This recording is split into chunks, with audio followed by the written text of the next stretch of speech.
రాజకీయాల్లో శాశ్వత శత్రువులు, శాశ్వత మిత్రులు ఉండరు. రాజకీయాలు ఎప్పుడు ఏ విధంగా టర్న్ అవుతాయో ఎవరికీ తెలీదు. లేటెస్ట్గా జన్ సురాజ్ పార్టీ అధ్యక్షుడు, రాజకీయ వ్యూహకర్త ప్రశాంత్ కిషోర్, మంత్రి నారా లోకేష్ మధ్య సమావేశం ఏపీ రాజకీయాల్లో హాట్ టాపిక్ గా మారింది. ఇంతకీ ఇరువురు ఎందుకు భేటీ అయ్యారు? తెలంగాణ వైపు టీడీపీ ఫోకస్ చేసిందా? అదే జరిగితే బీఆర్ఎస్ పనైపోయినట్టేనా? అవుననే సంకేతాలు బలంగా వినిపిస్తున్నాయి. ఏపీలో కూటమి అధికారంలోకి వచ్చి 8 నెలలవుతోంది. 3 పార్టీల మధ్య సమన్వయం సరిగానే సాగుతోంది. ఐక్యతగా ఉంటూనే ఎవరికి వారు ఎదగాలని 3 పార్టీలు ప్రయత్నాలు చేస్తున్నాయి. ముఖ్యంగా బీజేపీ, జనసేన ఏపీలో ఎదిగేందుకు ఇదే సమయమని భావిస్తున్నాయి. అటు తెలుగుదేశం పార్టీ సైతం బలం పెంచుకునే పనిలో పడింది. సభ్యత్వ నమోదు 1 కోటికి దాటింది. ఇంకోవైపు పార్టీలో లోకేష్కు పదోన్నతి కల్పించేందుకు కసరత్తు జరుగుతోంది.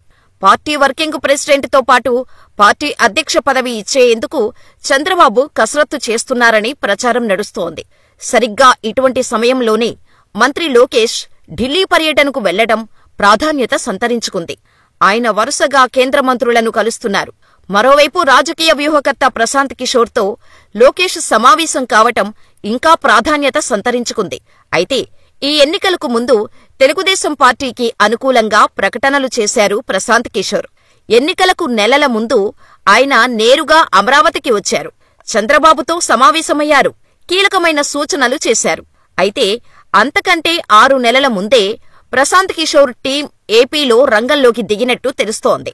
టీడీపీ వ్యూహకర్త రాబిన్ శర్మ నేతృత్వంలో వారు పనిచేసినట్టు సమాచారం. అయితే ఎన్నికల ముంగిట చంద్రబాబును ప్రశాంత్ కిషోర్ కలవటం ద్వారా ఒక సెన్సేషన్ క్రియేట్ చేశారు. అదే సమయంలో ఎన్నికల్లో టీడీపీ గెలుపు పొందుతుందని ప్రశాంత్ కిషోర్ జోస్యం చెప్పారు. అది ప్రజల్లోకి బాగా వెళ్లింది. తెలుగుదేశం పార్టీకి ప్రయోజనం చేకూర్చింది. అయితే తాజాగా లోకేష్ ప్రశాంత్ కిషోర్తో సమావేశం కావడం వెనుక అనేక కారణాలు ఉన్నాయని తెలుస్తోంది. ప్రస్తుతం ప్రశాంత్ కిషోర్ బీహార్ అసెంబ్లీ ఎన్నికలపై ఫోకస్ పెట్టారు. ఈ ఏడాది చివర్లో బీహార్ అసెంబ్లీ ఎన్నికలు జరగనున్నాయి.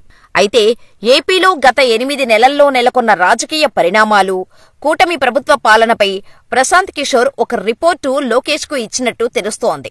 ప్రభుత్వ వైఫల్యాలతో పాటు అధిగమించాల్సిన అంశాల గురించి అందులో ప్రస్తావించినట్టు సమాచారం. ముఖ్యంగా వైసీపీని ఎలా నియంత్రించాలి అనేది ప్రశాంత్ కిషోర్కి ఒక రిపోర్టు రూపంలో ఇచ్చినట్టు తెలుస్తోంది.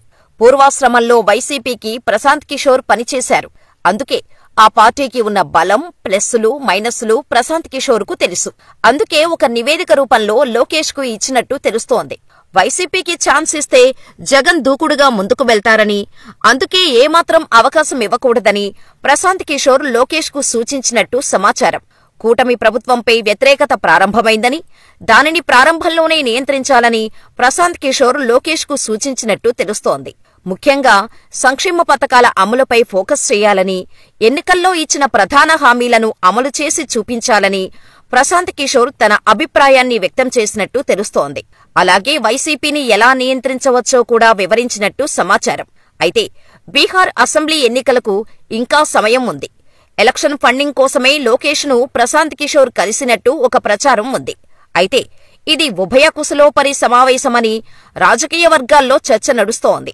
మరోపక్క ఢిల్లీ పొలిటికల్ సర్కిల్స్ నుంచి అందుతున్న సమాచారం మేరకు తెలంగాణలో టీడీపీ బలోపేతంపై ఇరువురు నేతల మధ్య చర్చ జరిగినట్టు ఓ ఫీలర్ బయటకు వచ్చింది. తెలంగాణలో టీడీపీ బలోపేతంపై ప్రశాంత్ కిషోర్ ఇప్పటికే పలు సూచనలు చేశారన్నది దాని సారాంశం. అదే జరిగితే బీఆర్ఎస్కు మరిన్ని కష్టాలు తప్పవన్నమాట. ఇప్పటికే చాలా మంది నేతలు వలసపోయారు. రేపో మాపో వెళ్లేందుకు మరికొందరు సిద్ధమవుతున్నారు. తెలంగాణలో టీడీపీ ఏ విధంగా ముందుకెళ్లాలి? బీఆర్ఎస్లో సగానికి పైగా ఉన్న నేతలు టీడీపీకి చెందినవారే ఉన్నారు. గతంలో బీఆర్ఎస్కు వ్యూహకర్తగా వ్యవహరించాలని పీకే భావించారు. హైదరాబాద్ వచ్చి రాష్ట్రవ్యాప్తంగా సర్వేలు చేయించారు. సర్వే రిపోర్టు ప్రకారం కీలక సూచనలు సైతం చేశారు. అందుకు సంబంధించి డేటా సైతం పీకే దగ్గర ఉంది. కేసీఆర్తో పాటు మరికొందరు నేతలు ప్రశాంత్ కిషోర్ ఆలోచనను ససేమిరా అంగీకరించలేదు. దీంతో ఆయన హైదరాబాదుకు రావటం మానేశారు. కొద్ది రోజులు వెనక్కి వెళ్తే వచ్చే ఎన్నికల కోసం ఇప్పటి నుంచే రాజకీయ పార్టీలు నిమగ్నమయ్యాయి. తెలంగాణలో వచ్చే ఎన్నికల నాటికి బీజేపీ, టీడీపీ, జనసేన పోటీ చేసే అవకాశముందని ఆ మధ్య వార్తలు వచ్చాయి. ఆ విషయం ఎంతవరకు వచ్చిందో తెలీదు కానీ తెర వెనుక టీడీపీతో పాటు బీజేపీ జాగ్రత్తగా అడుగులు వేస్తున్నాయి. ఈ క్రమంలో బీజేపీ కొత్త అధ్యక్షుడి ఎంపిక డిలే అవుతుందని అంటున్నారు.